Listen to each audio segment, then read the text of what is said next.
आज हम बात करने वाले हैं टूटे हुए वादों की, लंबी कानूनी लड़ाइयों की और भारत के रियल एस्टेट सेक्टर में इंसाफ की एक बहुत बड़ी तलाश की। देखिए, ये कहानी सिर्फ एक कंपनी की नहीं है। नहीं, ये हजारों परिवारों की कहानी है जिनके सपने ना कंक्रीट के ढांचों में कहीं कैद होकर रह गए। तो चलिए इस पूरे पेचीदा मामले को जरा और गहराई से समझते हैं। जरा सोचिए, क्या हो अगर किसी की जिंदगी भर की कमाई एक ऐसे कंक्रीट के शहर में फंस जाए जो असल में है ही नहीं, एक भूतिया शहर जैसा। सुनने में अजीब लगता है ना, पर यही असलियत है उन हजारों लोगों की जो सुपरटेक के संकट में फंसे हुए हैं।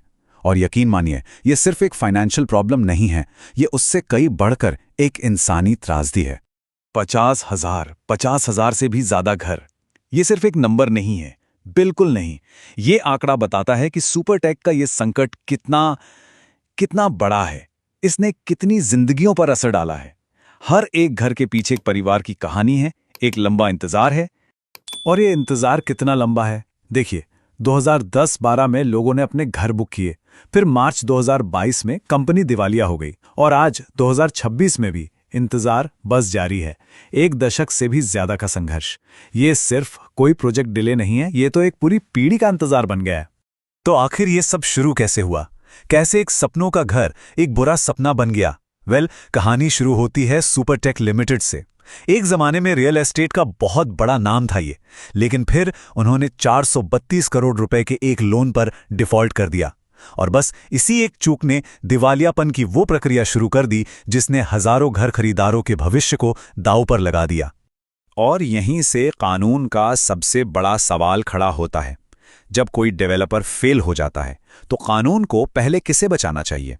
ये केस सीधा सीधा भारत के इंसॉल्वेंसी एंड बैंक्रप्सी कोड यानी आईबीसी को चैलेंज कर रहा था। सवाल ये था कि जब कंपनी के पास पैसे खत्म हो जाएं तो लाइन में सबसे आगे कौन खड़ा होगा?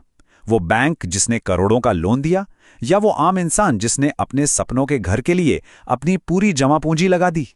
देखिए, एक बैंक और एक होम बायर में जमीन आसमान का फर्क है। इसे समझना बहुत जरूरी है। एक तरफ है बैंक, वो मुनाफे के लिए पैसा उधार देता है, ये उनका बिजनेस है। अगर कोई लोन डूब भी गया तो वो उसे अपने घाटे में दिखाकर आगे बढ़ सकते हैं। लेकिन दूसरी तरफ है एक आम घर खरीदार। वो कोई मुनाफा नहीं कमा रहा, वो तो एक घर खरीद रहा है, एक छत। वो सिर्फ पैसा नहीं, अपनी जिंदगी भर की बचत लगाता है। अब बताइए, क्या इन दोनों को एक ही नजर से देखना सही है? तो जब पैसा खत्म हो गया तो सवाल यही था कि किसका हक पहले है, किसका दावा ज्यादा मजबूत है। यही वो बड़ा कानूनी और सच कहूं तो नैतिक सवाल था जिसका जवाब हमारी अदालतों को देना था। क्या सिस्टम बैंकों को बचाएगा या उन आम लोगों को जिन्होंने अपना सब कुछ दांव पर लगा दिया था? और फिर कहानी में एक बहुत बड़ा मोड़ आया। यहां एंट्री होती है सुप्रीम कोर्ट की। कोर्ट ने कंप्लीट जस्टिस यानी पूर्ण न्याय करने के लिए अपनी एक बहुत ही खास पावर आर्टिकल 142 का इस्तेमाल किया। और ये सिर्फ एक कानूनी फैसला नहीं था, ये एक बहुत बड़ा संदेश था। पहले घर डिलीवर करें, बस ये चंद शब्द सुप्रीम कोर्ट के आदेश का यही सार था। कोर्ट ने अपनी प्रायोरिटी बिल्कुल साफ कर दी कि भाई, बैंक के लेन देन से पहले उन लोगों से किया वादा पूरा करो जिन्होंने घर के लिए पैसे दिए हैं। मतलब सबसे पहले एंड कंज्यूमर यानी घर खरीदार का हित देखा जाएगा। तो कोर्ट का प्लान क्या था? बिल्कुल सीधा और साधा 3 स्टेप्स का प्लान था। स्टेप 1, सरकारी कंस्ट्रक्शन कंपनी एनबीसीसी को कहा गया कि वो 16 रुके हुए प्रोजेक्ट्स को पूरा करे। स्टेप 2, सबसे पहली प्राथमिकता घर खरीदारों को दी जाएगी, मतलब बाकी लेनदारों को पैसा देने से पहले प्रोजेक्ट पूरे होंगे। और स्टेप 3, घर डिलीवर होने के बाद अगर कोई पैसा बचता है तो ही वो बैंकों और दूसरे क्रेडिटर्स में बांटा जाएगा। अब ये सुनने में तो बहुत अच्छा लगता है ना? एक परफेक्ट प्लान। लेकिन सुप्रीम कोर्ट का आदेश कोई जादू की छड़ी तो थी नहीं। जमीनी हकीकत, जैसा कि अक्सर होता है, कहीं ज्यादा पेचीदा थी। इस रेस्क्यू प्लान को असल में लागू करना वो अपने आप में एक बहुत बड़ी चुनौती बन गया। इसके बाद शुरू हुई एक और लंबी कानूनी खींचतान। दिसंबर 2024 में एनसीएलएटी ने कहा, ठीक है, एनबीसीसी प्रोजेक्ट्स ले ले, लेकिन फरवरी 2025 में सुप्रीम कोर्ट ने उस आदेश पर रोक लगा दी। और फिर लगभग 1 साल बाद फरवरी 2026 में सुप्रीम कोर्ट ने एनसीएलएटी के उसी आदेश को सही ठहराया। सोचिए, इस 1 साल की अनिश्चितता ने उन घर खरीदारों पर क्या असर डाला होगा जिनका इंतजार और लंबा हो गया। और इस रेस्क्यू प्लान को लेकर भी कई बड़े सवाल थे। कई चिंताएं थीं, बल्कि इस केस के जो इंसॉल्वेंसी प्रोफेशनल थे, उन्होंने खुद ये मुद्दे उठाए। पहला, फंडिंग, कंस्ट्रक्शन शुरू करने के लिए शुरुआती पैसा आएगा कहां से। दूसरा, टाइमलाइन, 12 से 36 महीने का एक अंदाजा दे दिया गया, पर वो भी बहुत सारी शर्तों के साथ। और तीसरा, सरप्लस, ये कैसे तय होगा कि प्रोजेक्ट पूरा होने के बाद कितना पैसा बचा है और उसे कैसे बांटा जाएगा। कोई क्लैरिटी नहीं थी। ये जो पन्ना दिख रहा है, ये उसी इंसॉल्वेंसी प्रोफेशनल की ऑफिशियल रिपोर्ट का एक हिस्सा है। इसे देखकर अंदाजा लगाया जा सकता है कि ये पूरी प्रक्रिया कितनी ज्यादा जटिल और कागजी कार्यवाही से भरी हुई थी।